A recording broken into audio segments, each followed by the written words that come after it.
This is Sylvie interviewing authors at a book signing event today. What book would you like to tell us about today?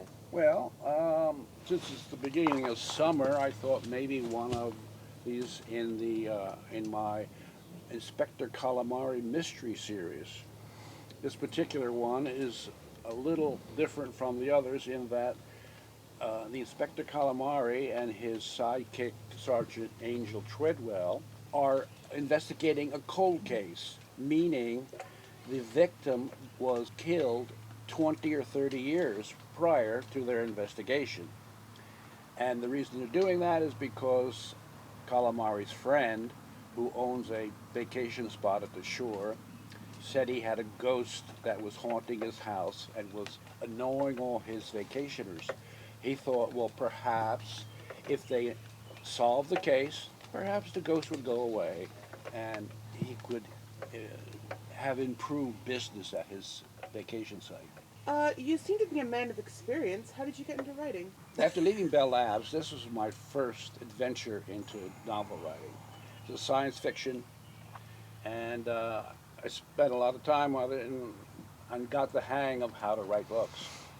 And when I finished, I kept writing short stories, and my family said, why don't you put these short stories into a book so everyone can enjoy it? So that's what I did. And I started the Vadenville series of books. This is the volume one, and volume two over here, and volume three. The first two volumes are 20 short stories each. The third consists of three uh, stories that are adaptations of three of my scripts. When I got through that, branched out. That's when I started. Actually, there was a story or two in Vadenville that encouraged me to start this uh, mystery series, and I started the Calamari series. But I also tried a few different things. I have a coming of age western. I have over here Woman's Touch. That's a story about uh, female twin assassins. That was good fun. And another thriller was Cain Abel.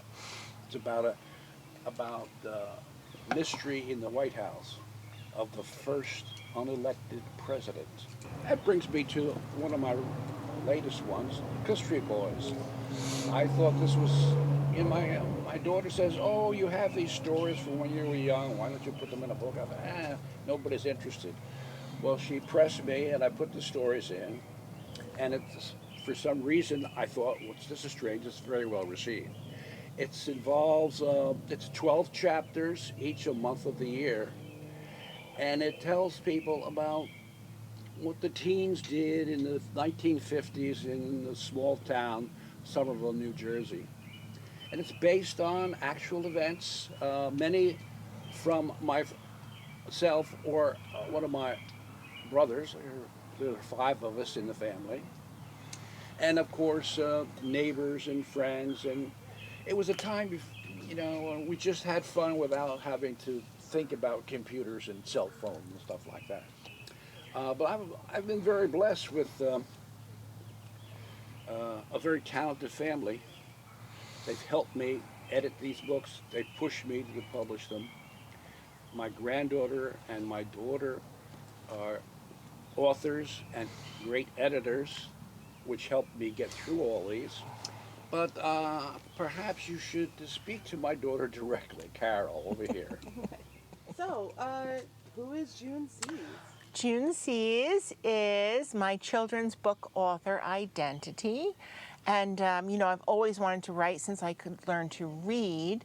But then when things shut down during the pandemic, as tragic as it was for many people, it was also opportunities for some people. And that was a time and an opportunity to, when the schools were closed and so on, to write some early reader books for my nephew who then was learning to read. So I did that. I started at that, some early Grandpa's Pies, some easy readers that I didn't wrote really specifically for my nephew and published them. And they were so much fun because it's a challenge to include humor and fun ideas, good feelings into very few simple words. So that was a great fun, and I continue to do that. And then, of course, as he grows, I got to write more middle grade and young adult level books, which were the ones that I love to read, and also the ones the children at the library clamored for. So Legendary Fairy Tales I love, The Look of Things. And then I also have an author identity as C.L. Vadimsky. And that is a project I did with my cousin, who is S.L. Vadimsky. We did Salt and Pepper Books, and we wrote True Tales of Ghosts, and we have some other projects coming out. And these are like really so popular because ghosts are so popular.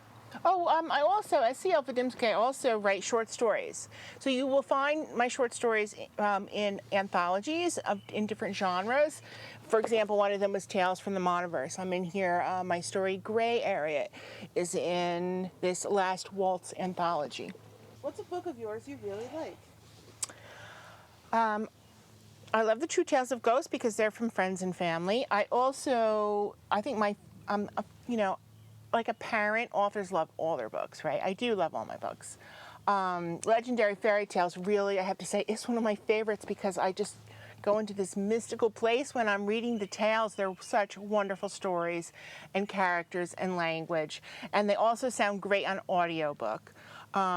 We have the audio for that. The Look of Things I love because the characters in the book are so smart and funny and based on conglomerations of the children that I've actually known at the library, as a teacher, as a classroom teacher, teaching children's faith formation. These are all children that I just knew, and they were so fascinating. They're such fascinating people, and they're in The Look of Things, which is a mystery at the haunted library.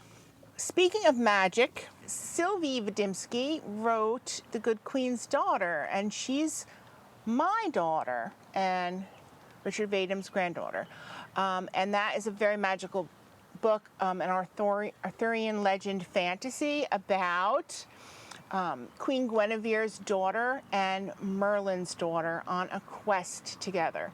And it sounds great on audio. I have to say, our audiobooks sound so magical. S.L. Vadimsky records our audio for us. She's a talented musician and performer, and they all sound really great on audio as well.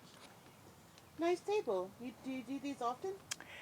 Throughout my entire career, I've done outreach events, either as a teacher or as legal services, doing outreach tables for community education purposes, or at the library, visiting schools.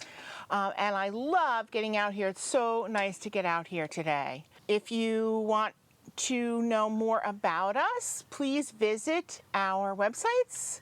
Our website is carolingianpress.com. Google it at Carolingian Press Books. You can find it that way. Richard Vadum is richardvadum.com.